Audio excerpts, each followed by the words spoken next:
am S.B. Malkani from Srimati Akkate Nana Naja School and Junior College, Datwad.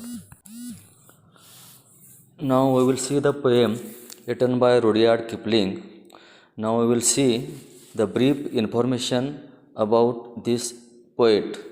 Rudyard Kipling, 1865 to 1936. Rudyard Kipling was an English journalist, short story writer, poet and novelist. Rudyard Kipling हे इंग्रजीमधील पत्रकार, लघुकथा लेखक, कवी आणि कादंबरीकार होते. Kipling was one of the most popular writers in the United Kingdom in both verse and prose in the late 19th and early 20th century. 20व्या शतकाच्या सुरुवातीला आणि 19व्या शतकाच्या शेवटी युनायटेड किंगडममधील रुडियार्ड किपलिंग हे गद्य आणि पद्य या दोन्ही क्षेत्रातील एक प्रसिद्ध लेखक होऊन गेले आहेत. He was awarded the Nobel prize for literature in 1907 at the age of 42. Rudyard किपलिंगना वाङ्मयीन क्षेत्रातील 42व्या वर्षी 1907 जगातील प्रतिष्ठित पुरस्कार म्हणजे नोबेलचं पारितोषिक त्यांना बहाल करण्यात आलेलं होतं. He was the first writer writing in English to receive the prize. ते इंग्रजी या भाषेमध्ये लिहून हे पुरस्कार मिळवणारे पहिले लेखक होते. This poem deals with advice given by father to his son. In this poem, we will see the advice given by father to his son. आपण ह्या कवितेमध्ये वडिलांनी मुलांना कशा प्रकारचा सल्ला उपदेश दिला आहे त्याबद्दलची माहिती आपण ह्या कवितेमध्ये बघायचं आहे. Now we will see the first stanza. If you can keep your head when all about you are losing theirs and blaming it on you. If you can trust yourself when all men doubt you but make allowance for their doubting too. If you can wait and not be tired by waiting or being lied about, don't deal in lies, or being hated, don't give way to hating, and yet don't look too good nor talk too wise. In this first stanza, the father says that the father advises his son to remain silent or not to be angry when other people around him lose their heads or become angry. The son should trust himself when others are doubtful about him. At the same time, he should find the reasons of their doubting. His son should be patient. He should wait for someone or something. Waiting brings fruitful results. He must not become weary of waiting. People may lie about us to others, but he shouldn't involve himself in lies. People may hate his son, but he shouldn't hate them at all. He shouldn't make show of his goodness. Though he is a perfect person, a man of good qualities, he must not make show of those things.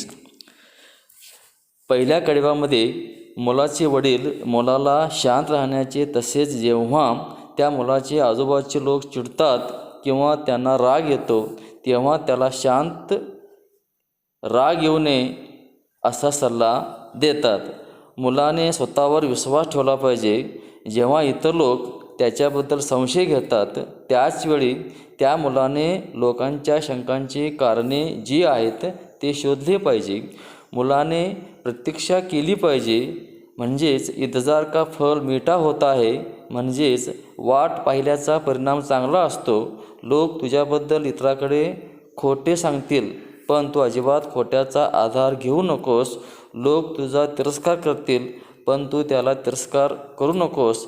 जरी तू एक परिपूर्ण व चांगल्या गुणांचा असशील तरी तू त्यांचा दिखावा करू नये असा सल्ला वडील मुलाला पहिल्या पॅरामध्ये देत आहेत.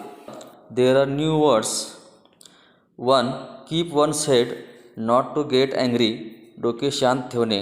Second one, make allowance for, consider the opinions of other people.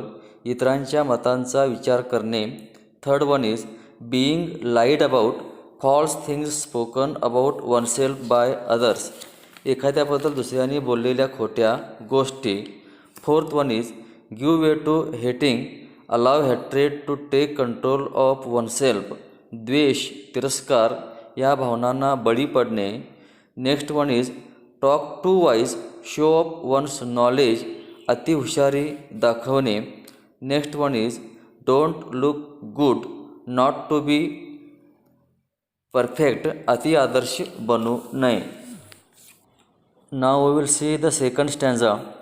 If you can dream and not make dreams your master, if you can think and not make thoughts your aim, if you can meet with triumph and disaster and treat those two impostors just the same, if you can bear to hear the truth you have spoken, twisted by knaves to make a trap for fools, or watch the things you gave your life to broken, and stoop and build something up with worn out tools.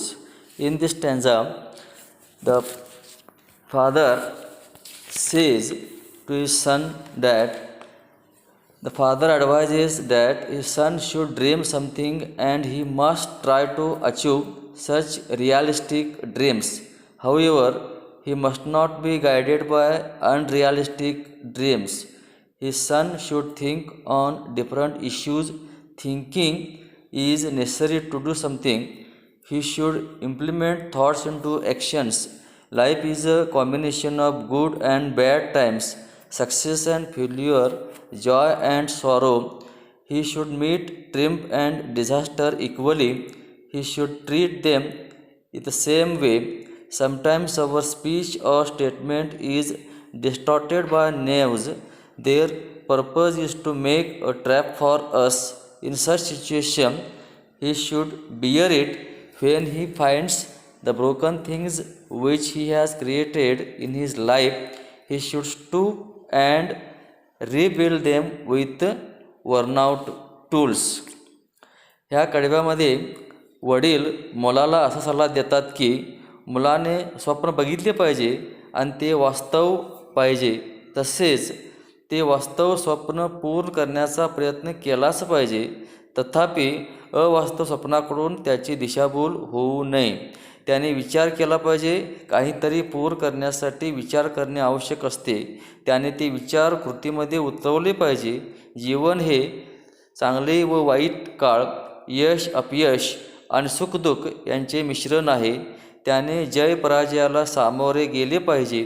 कधी आपलं बोलणं किंवा वक्तव्य यांचा स्वार्थी लोकांनी आपल्याला जाळ्यात पकडण्यासाठी वेगळा अर्थ काढतात. आपण त्यावेळी ते सहन केले पाहिजे.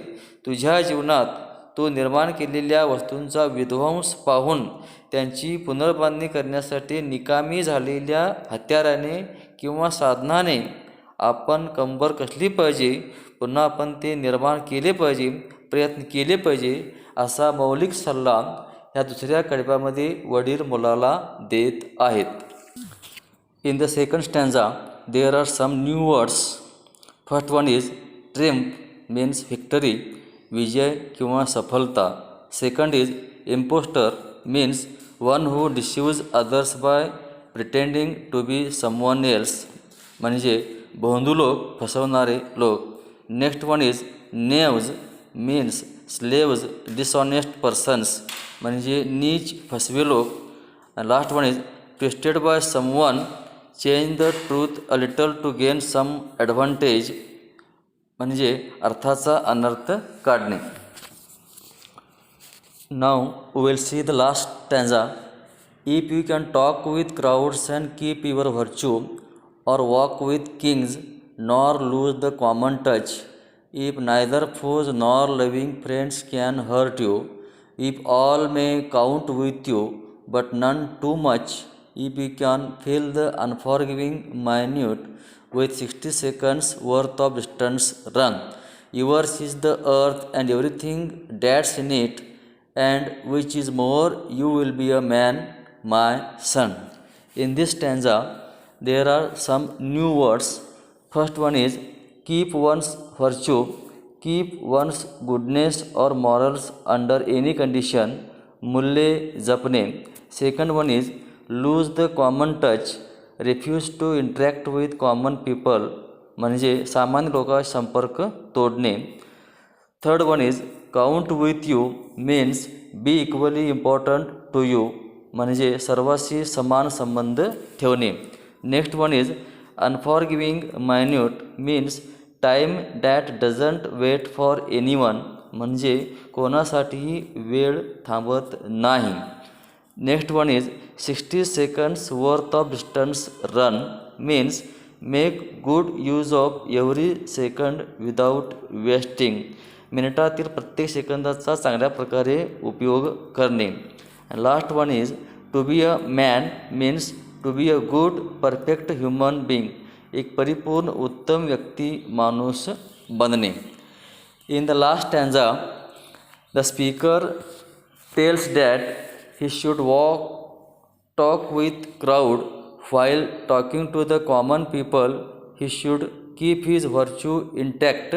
He should walk with kings without losing common touch.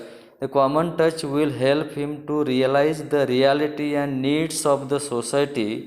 His son should make himself physically and mentally fit so that enemies as well as living friends can't hurt him. He should consider all people equal. He shouldn't treat anyone partially. He should use every minute with 60 seconds carefully. He shouldn't waste his time at all.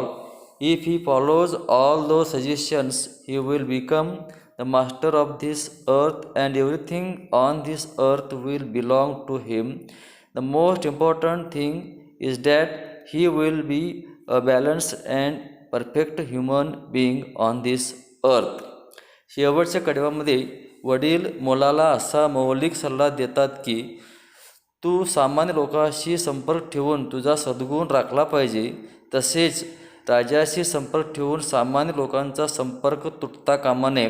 त्याच्या मुलाने स्वतःला शारीरिक आणि मानसिकदृष्ट्या तंदुरुस्त ठेवले पाहिजे, जेणेकरून शत्रू आणि त्याचे मित्र त्याला इजा पोचवणार नाहीत. त्याने सर्वांना समान वागणूक दिले पाहिजे. जर तू प्रत्येक मिनिटातील 60 सेकंदाचा वापर योग्य पद्धतीने केलास तर पृथ्वी व पृथ्वीवरील सर्व गोष्टी तुझ्या मालकीच्या होतील. आणि सर्वात महत्त्वाची गोष्ट म्हणजे तू एक समतोल आणि परिपूर्ण माणूस होशील, असा मौलिक सल्ला वडिलांनी आपल्या मुलाला दिलेला आहे. Thank you so much.